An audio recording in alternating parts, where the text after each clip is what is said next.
This latest escalation in the trade war has a lot of investors worried about the economy.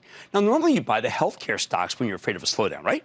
But as we keep seeing in the Democratic debates, the pharmaceutical industry and the insurers are persona non grata. I get where they're coming from. We pay more for healthcare than any other country on average, and some people say we get worse outcomes. But from the perspective of the stock market, these plans are going to hurt. You know what? There's one part of the healthcare that doesn't seem to have a target on its back, though. The medical equipment space, especially advanced diagnostic equipment. So consider something like Hologic. It's a company that makes high-end diagnostic machinery, imaging systems, and surgical products mostly focused on women's health. And a lot of this I regard as being preventative or catch early. When we last checked in with this company in May, the company had a really terrific, strong quarter, but the stock wasn't getting much credit for it. Since then, it's rallied hard on a major FDA approval. We're going to talk about that. But now we're seeing the same darn thing. Last night, they reported another good quarter. Nice top and bottom line beat. Management raising their full-year guidance, yet the stock actually pulled back modestly today. And while it had run into the quarter, this could be the viable dip. Remember, there's very little China here. We'll talk about that, too. Don't take it from me. Let's dig deeper with Stephen MacMillan. He's the chairman, president, and CEO of Hologic. You get a better read on his company and his company's prospects. Mr. MacMillan, welcome back to Mad Money. Good to see you, sir. Thank you, Jim. Thank you. Good to see you. I love the little cufflinks. Thank you for wearing them for me. Thank you. Just for you, man. Thank you. All right, this is an exciting time to be at your company. There have been a number of approvals. You're making an acquisition. They all seem to be things that, if you ask me, make it so that the healthcare system actually saves money. You're not additive to the process. Completely right. You know, you look at, for example, our 3D mammography. It's all about detecting cancers earlier. It's the same in our cervical cancer screening, where we have our HPV testing and Pap testing. You find cervical cancers earlier. So everything we do is actually trying to take money out of the system. It's improving care. And as you know, more than anything, when we find cancers really early, the cost to treat and the impact on the patient is so much better. Where's awareness? Because you do so much for awareness, but I still think there are lots of people left out of the system.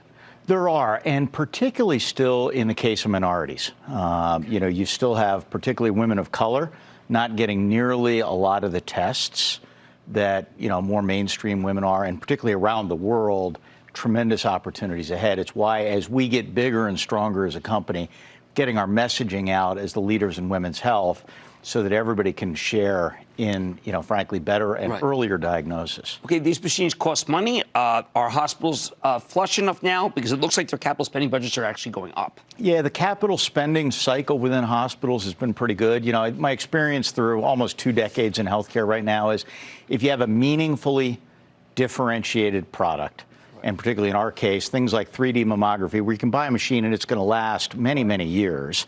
You know, it really comes down to, you know, not even $1,000 a day, you know, for a hospital or anything like that. And frankly, you know, really more hundreds of dollars a day to provide state-of-the-art, you know, mammograms or, you know, our other products as well. That's great. Now, before I get to the recent acquisition, also something involving dermatology, something involving double chins. I'm not going to mince words. Yes. Okay.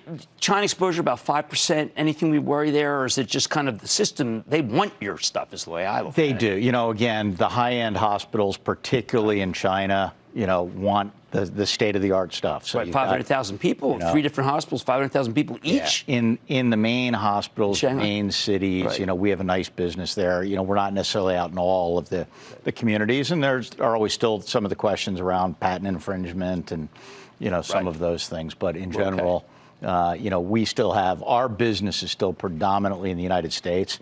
Outside is still a great growth opportunity. I'm glad you mentioned outside, because just today, you talked about buying 46% of shares in Supersonic Image, a French innovator in ultrasound medical imaging. You know, don't we already have good ultrasound, or is there something better out there? It's better for breast, particularly in the indications of breast. So if you think about, you know, what makes our company special in the grand scheme, it's we try to get the best scientists and engineers to build the best products that are clinically differentiated.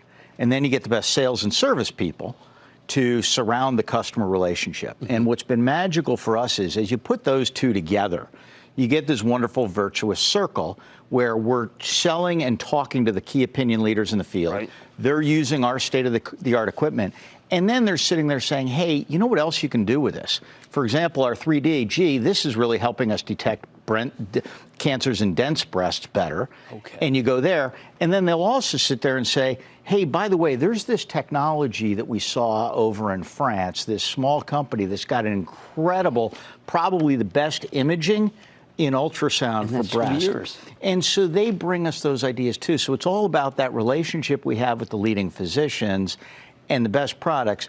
Our customers actually sometimes help even direct us to then finding other great products. And that's exactly what we just found in this product called Supersonic Imagine, where it's really big in Europe and Asia, and frankly hasn't been much in the United States, so you can carry over here, where we have a lot of strength. So it's a great match. One last question. Baby boomers get double chins. I looked at myself today on TV. I hated it. What can I do? Do you have anything for me? Hey, you're doing well. Well, that's our Cynosure division, which was the acquisition we made in the medical aesthetic space a couple of years ago. And we actually just got approved, effectually what we call, it's technically known as the submental mask. So for our warm sculpting product, which Brooke Shields is one of our key spokespeople for, what we actually have is a small mask that you just can have a quick treatment, and it will take the double chin away. For how long? You know, generally for 6, 12, 24 months, depending. That long? So longer than Botox. So, yeah, so, you know, it's not a permanent, but, it's indicated in temporary, but it can have a meaningful difference. It's a very quick treatment, very easy to do. It's, essentially a 15 to 30-minute treatment. And, effectively pain-free. All right, well, we'll do that in the green room next time you'll demonstrate. We can do that. All right, thank you. You've got so many irons. This is the kind of stock you buy right here, right now. That's Stephen MacMillan, Chairman, President, CEO of Hologic. If it's like the last quarter, tomorrow's the day you buy. Mad Money's back after the break. Don't miss a second of Mad Money. Follow @Jim Cramer on Twitter. Have a question? Tweet Cramer. #MadTweets.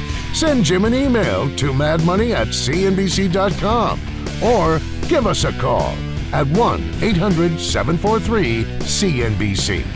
Miss something? Head to madmoney.cnbc.com.